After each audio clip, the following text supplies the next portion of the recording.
I'm Sam Kimberly, the creator of this group, and I'm here today with Barbara Williams, who is a member of the Creative Life Scholars community, and she is going to talk to us today about her journey to becoming a watercolor artist. So thank you for being here with us today, Barbara. My pleasure. My pleasure. So much fun. Thank you. So how did you get started? I'd love to know just the journey that got you here first and kind of chat about that first. Sure. I've always been a crafter ever since I was a little kid. I always dragged my mom every Saturday. We'd go to this. The store was called Treasure Island, and you had absolutely anything you could do. So I would. Where was this? It was in Ramsey, New Jersey. Okay. I grew up in Franklin Lakes, but the store was in Ramsey, which is like 5 minutes away. But so every week I was trying something else, like candle making or anything. I'm an avid knitter and crocheter and sewer. I've sewn like forever because my mom taught me. But I think I tried watercolor painting when I was younger, but I didn't have the right paper or the right paints or the right brush, and I had not a good result. So it was I was like, I didn't have a good result, so I got discouraged. And so I realized, like, later in life, you get married, you have kids, you have stress, you have a job, you're just pulled in a million different directions. And I wanted a hobby that was relaxing.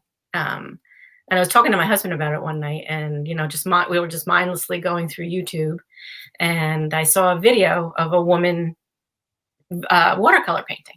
And I'm like, wait, stop, let's watch this. And he's like, for real? I'm like, oh, I watched it, and I was just like, wow, I think I can do that. And I knew I had some supplies in the house. So I went and found them.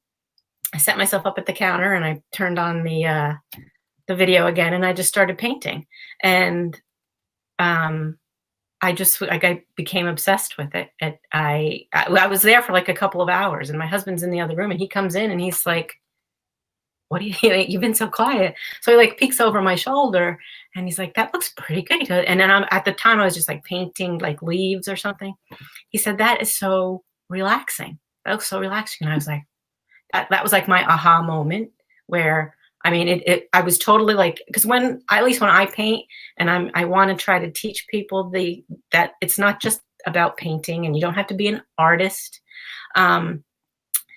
It's just, you get in this zone where, when you put the paint on the paper, that's all you're thinking about. You're laser focused on that. And Sure, yeah. And if for 5 minutes or 2 hours, you're escaping whatever else in your world just, comes crashing down on you. So, and to tell you the truth, I've been watercolor painting less than a year. Yes. So I love that. There's so much of this story that I love, but I love that you've taken to this, and it's only been, you said, less than a year? I think July so almost a year. July will be a year. Wow. But when I tell you I got obsessed, I paint every day, and it's funny because even over just from a year, or I look back at my very first things that I made and I'm like, yeah, they're okay, but I can do better now. So just like anything, it's practice. And I don't judge what I do. If it doesn't come out good, I rip it up, throw it in the garbage, or I'll cut it up for bookmarks or something. I don't judge, because that defeats the whole purpose of the mindfulness of it all, Wow. It's like no judgment. Yeah, no. Yeah. Okay. So the first thing that I want to talk about is the fact that it's been less than a year. And I think a lot of people have trouble trying something new. They have a lot of fear in that. So did you have any of that fear, or how did you do it? I wouldn't say I had fear. I had doubt, because, obviously the woman I was watching on YouTube, she was fantastic. And I'm like, well, I think I can do that. But then, I had doubt. But you know what? You don't know until you try. And you don't have to be an artist. There's so many different styles out there. There are the loose watercolor artists, where you splash some pink on a page and make a green line, and your mind thinks it's a flower, Or there's the other artists that are completely detail oriented, where it looks like so realistic. So it's a matter, you can find your own style. You can try all different styles. to me, it's just a matter of enjoying it and getting something out of it that Sure. makes you feel good. So so you keep saying you don't have to be an artist. So I'm wondering how you define that. Like I wanted to hear more about that because to Oh, me, I think everyone is an artist. So I do too. it's kind of the other way around. I'm just wondering Well, what you I'm by artist, I mean you're not creating something museum quality. You don't put that pressure on yourself. A lot of people, the word artist to them means something different. I think that you put watercolor on the paper, you're an artist. I I agree can't with draw a that. stick figure, but I can paint. So everybody has their own thing that they're good at. And even if you're not good at it, it doesn't matter. Practice and a different way of viewing things. I I find love that. practice, yeah, practice and just the enjoyment of it, the non-judgment, just enjoy it. I mean, I've had times where I'm painting something and it's coming out great, and then I do something or I drop my brush right in the middle of it, and then I just like, oh well, I'll try it again. It's not a big deal. It's almost like you're coming to it with this playful spirit. Yeah. Do you resonate with that? Yeah, I do. I totally do. And what I did was we have I'm in the extra bedroom upstairs, and in the closet, it's a fairly big closet, and that's what I made my studio. And I initially had to because I had it here in front of the window because I wanted to paint in front of the window. How lovely. But my cats would come up and they would like walk in the watercolor palettes and they drink the water. And I'm like, okay, this has got to stop. So I moved everything into the closet, and it's my little place. Like I open the doors and I'm like, it's my place. And like last night, my husband's watching the news and I'm like, I can't watch the news right now anymore. And I said, I'm just going to go up and paint. And it's just like the journey coming up the stairs. I open the doors and here, and the fresh piece of paper. What am I going to paint? It's just like, it's a tiny little journey that's part of a bigger journey. Oh, that's so cool. I love the idea of creating your own space and Mhm. having how did you think of that? How did you think to convert your closet into that space for Well, yourself? because I had a white cat. Unfortunately, she passed away recently, but she sat in my palette and she walked around with this fuchsia hip for a week, and I just thought it was hilarious. But I mean, if I leave the water cup out on the desk, or she'll drink. It's non-toxic, but they drink it. They make a mess. Their paw prints. So then I knew, and just having a studio, just like I said, even just like putting the paint on the paper makes you feel like an artist. Having like a closet, which is my studio. I'm like, that's my studio. I'm an artist.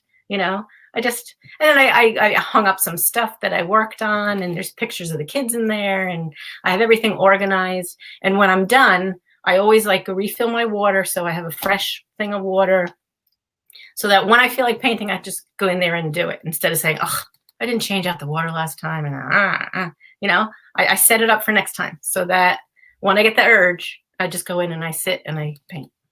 I just think it's so innovative that you thought of a closet because a lot of us come up with excuses like, "Oh, I don't have a space. I don't know where I'd do it. I don't know where I'd find the place in my home where I do it." But the idea of transforming a closet, I just think is so innovative. I think it's fantastic. Well, that might go back to my craftiness, but I think it's mostly because I needed a place of my own.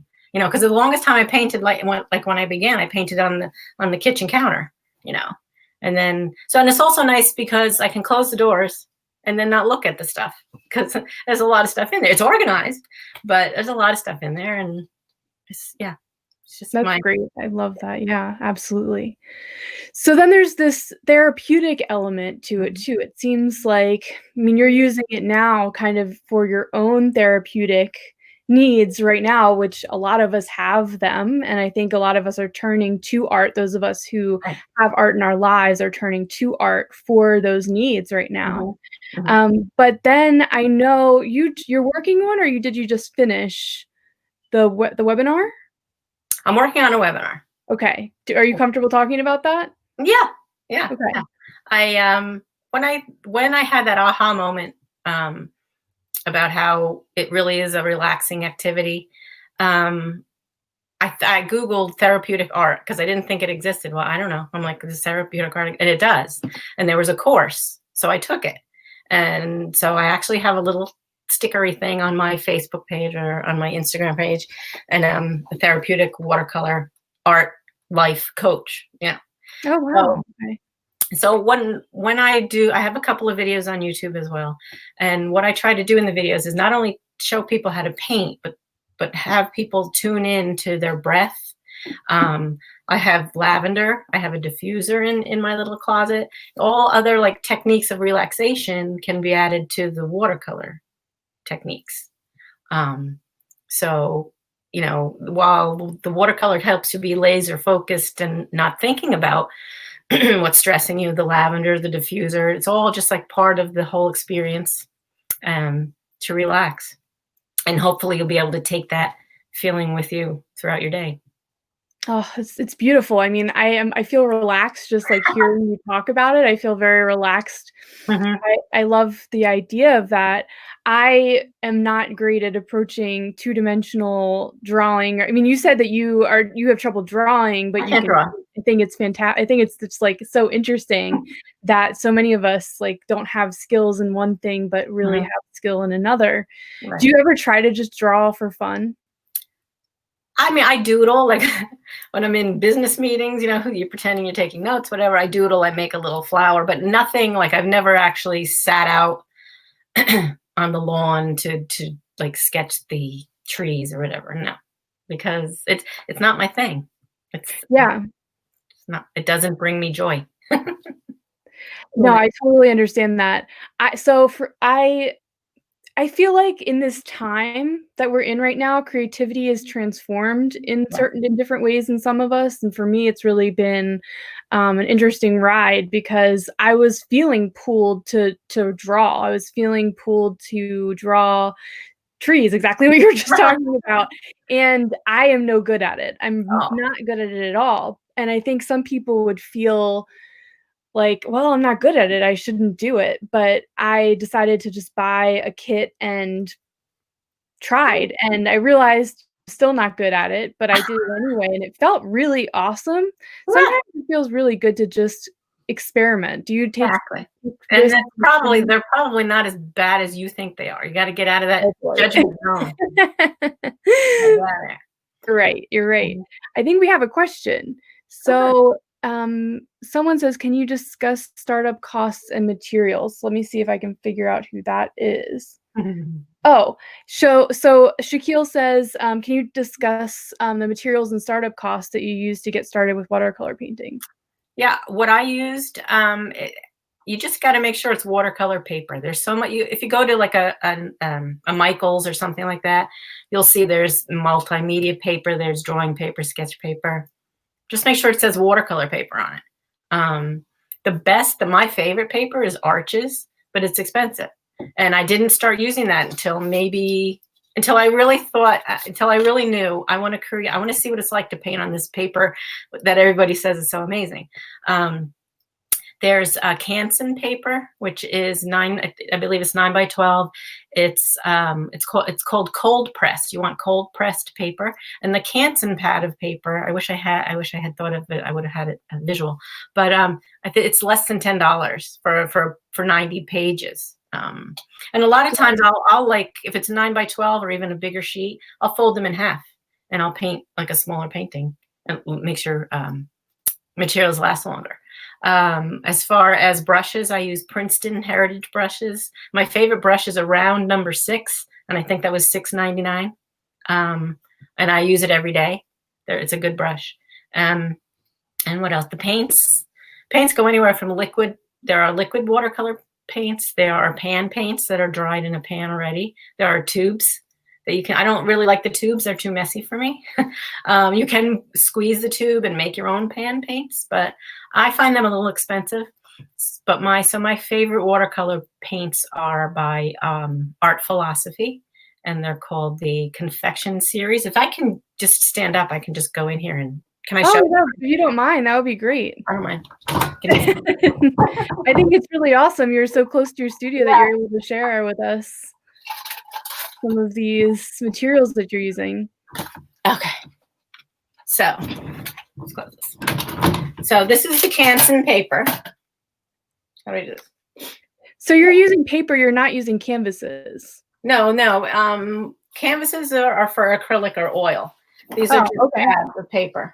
And they're very thick. You can paint on either side. So that's the affordable one. This whole pad was like, I think, less than $9. And then this is the Arches paper that I absolutely love. How do I do this? Okay. This comes in a block where it's glued on all four sides. Oh. Except for right here, where that's where you take the paper off. And that helps it not to buckle when you're painting. And because this paper absorbs a lot of water, the Arches. And then so what happens if you don't use the right paper? What happens if you use paper that's not made for watercolor? You won't get a good result. Like you can't watercolor paint on, let's say, copy paper, because the paper has to absorb the water. If you paint on like copy paper or sketch paper, you're just gonna get puddles, and you're gonna get runoff, and you're not gonna get a shape that you're trying to paint. Okay, so puddles. I didn't know that. It'll just run. It'll just, because the watercolor paper is made to be absorbent, and so if you draw a leaf, you get a leaf. If you draw a leaf on a piece of copy paper, you get a puddle. If that makes sense. An abstract leaf, if you will. Oh, hey, that's your thing. I watercolor paint on copy paper. Maybe you'll be in a museum. I don't know. These are my art philosophy. Where am I? Over here somewhere. Anyway, they come in this cute little palette where it opens up and they have like pan paints. So you just have a wet brush and it constitutes them, and you can mix colors around. And I find the pigments are very vibrant. These are the confection series. I think there's 8 of them, and I have all 8 of them. I have all 8 of them. But yeah. So I mean, in the beginning, I didn't really buy anything because I was like, I don't know how long this obsession is going to last, But it's going to be a lifetime thing for me. So, birthdays, mom wants paper, Christmas, I need this, and this. So, and sales. So there's a website called Blix Art, or just Blix.com, and it's a wholesaler, and they have great prices. Good to know, because I would have said Michael's, but Michael's tends to not have, Hobby Lobby's another one, but Michael's tends to not have the best prices for things when you can buy things wholesale. That's great. You can put coupons, obviously, but this Blix.com, I think there are stores, but there isn't any near me. There are stores. Since they are a wholesaler, their prices are always good. And they always have a great selection because all they cater to is artists and painters and pastel people and that kind of thing. That's wonderful. So we're going to definitely have to link to your YouTube, because I did not know that you had stuff already put up on YouTube. That's great. I only have about 4 or 5 videos because my Wi-Fi at home is horrible. And it actually took me 26 hours to upload a video to YouTube. Once. Oh my goodness. Wow. Okay. I was crazy. And then I brought my computer to work with me the following week it uploaded in 10 minutes. So I was like stealing their Wi-Fi on my lunch hour. Well, we have to look at our jobs as the investors for what we're doing sometimes. And you want me to do my hobby, right? Right. So yeah, that's, you got to do what you got to do. And I think YouTube is definitely a great outlet for this, especially because you're going to be doing a webinar and kind of getting that out there on YouTube first. And for people to kind of experience that would be great, especially people here. And then they might be willing to look further into your webinar because there's an interest. On the YouTube channel, the first video is called Meet Barb. And, it's just me telling my story. I show all the supplies and the studio, and then then I have about 4 or 5 actual paint-alongs. That's so valuable. I think people would really love that and really appreciate it. So definitely have to link to the YouTube channel. Okay. So you've already shared so many tips for people that want to start watercolor painting. Do you have any other tips that people should know before they get started? I would just don't talk yourself out of it. Just give it a try. If you have like a little if your kids have one of those little watercolor things with like 6 different colors in it, just try it. I mean, the brushes that come with those little sets are not the best. But yeah, just give it a go. Give it a go. So we have one more question. Okay. Do you need to preserve the finished painting in some way? Can you spray it with Um, anything? I'm sorry. You can spray it with with an archival spray. However, the paints I use they do not fade in sunlight. Some paints do. So when you do buy paints, make sure you're looking for that they're color fast. Color, okay. And also, if you frame them, a lot of the times you can get glass that's UV protected too. Most of my paintings actually are in a box at the moment because I haven't really framed any. I've given some to my kids, but yeah, you don't have. Just read the paint and make sure that it's color fast. Good to know. You should be fine. Really important. I never would have thought about that UV light affecting it, so that's really I would be devastated if one of my favorite paintings like faded over time. I'd be very sad. So definitely. I'm glad I learned that early on. So there you have it. Yes. So, unless there are any other questions, so we're lucky that Barbara's a part of our group. So if you tag her in the feed, if you're watching on the replay and you have any questions for her, and you tag her in the feed, she will. You'll be willing to answer them? Hopefully. Of course, I can. So, You can even give them my email address, and I'm at your service. Any questions? Awesome. Please. So thank you so much. Where can we follow you? Where can we see your art? Where can we all the On things? Instagram, it's at Barb's Making Art, and on YouTube, I think I'm just Barb Williams. I gotta check that because I have a very common name, and there's other. I'll send you the link, Sam. Maybe. Yes, definitely send me the link and I'll put it in the comments on the Facebook feed and I'll put it in the description in the YouTube channel when I post this on YouTube. Okay. And I have a website too. It's called Find Joy with Watercolor Painting. So it's linked to my Instagram. There's a couple of videos on there. I want to get a little more active on there, but I do have it. Well, I love your work and thank you so much for taking the time to speak with us today. But I have one last question for you. Okay. What does it mean to you to live a creative life? I can't imagine living any other way, really.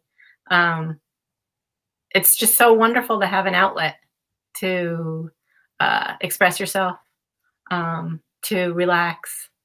And, like I said, I've been crafty my whole life. So I don't know what it's like not to have a creative life. I was my daughter's Girl Scout leader for 12 years, and I taught those girls everything. I taught them knitting and crocheting and sewing and paint. And I think we touched on painting, but not a lot.